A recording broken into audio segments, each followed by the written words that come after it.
আসসালামু আলাইকুম ওয়া রাহমাতুল্লাহি ওয়া বারাকাতুহু। আসলে আমার আসতে দেরি হয়ে গিয়েছে ফ্লাইট বিপর্যয়ের কারণে, এজন্য আমি ক্ষমা চাচ্ছি। এখানে আমাদের আমিরে জামাত আছেন, তিনি গুরুত্বপূর্ণ বক্তব্য রাখবেন। আমি 1 মিনিটে 2টা কথা বলে শেষ করব। প্রথমে একটা কথা আমি বলি, আল্লামা জাহিদ কাউসারি রাহিমাহুল্লাহ তাআলা মাকালাতুল কাউসারিতে একটা প্রবন্ধ লিখেছেন, হুকমু মুহাওয়ালাতি ফাসলিদ্দিন আনিদ দাওলা।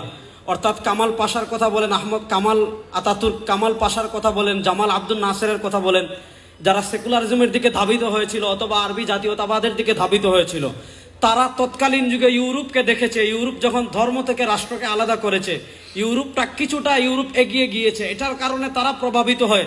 ওই সময় মুসলমানদের ভিতর 2টা চেতনা ছড়িয়েছিল, একটা হলো আরবি জাতীয়তাবাদ, আর একটা হলো সেকুলারিজম।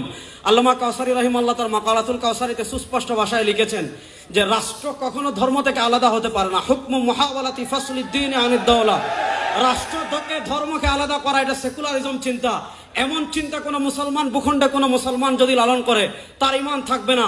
আমি শুধু আপনাদেরকে একটা কথা বলি, 52 বছর বাংলাদেশে, 52 বছর বাংলাদেশে যখনই রক্ত দেওয়ার প্রয়োজন হয়েছে, এদেশের ইসলামপন্থী মুসলমান রক্ত দিয়েছে, কিন্তু আমাদের মাথার উপর কাঁঠাল খেয়েছে আরেক জামাত।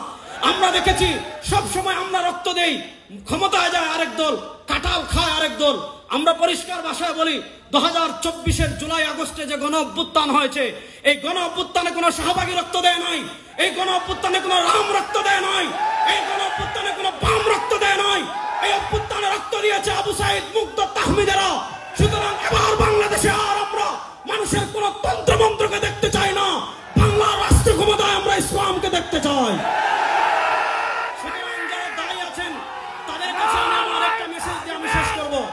যারা দায়ী আছেন তাদের কাছে একটা মেসেজ দিয়ে আমি আমার বক্তব্য শেষ করছি। আমাদের ভিতর আকীদাগত ইখতিলাফ থাকতে পারে, আছে, কিয়ামত পর্যন্ত থাকবে। মাযহাবগত ইখতিলাফ আছে, থাকবে, কিন্তু বাংলাদেশের রাষ্ট্র ক্ষমতায় ইসলাম যাক, এ ব্যাপারে আমাদের ভিতর কোনো ইখতিলাফ আছে? বলেন, এ ব্যাপারে আমাদের ভিতর কোনো ইখতিলাফ আছে?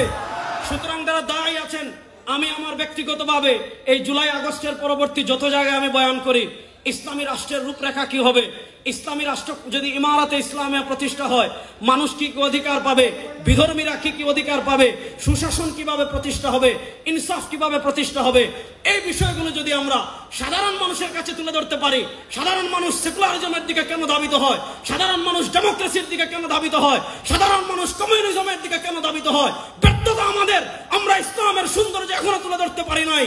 আমি সবাইকে অনুরোধ করব, আগামী 1 বছর আমরা যেখানে কথা বলবো, ইসলামী রাষ্ট্রের রূপরেখা তুলে ধরবো। ইনশাআল্লাহ বাংলাদেশের সব মতবাদ দেখা আমাদের শেষ হয়েছে, এবার আমরা ইসলামের বাংলাদেশ দেখবো ইনশাআল্লাহ। আলহামদুলিল্লাহ।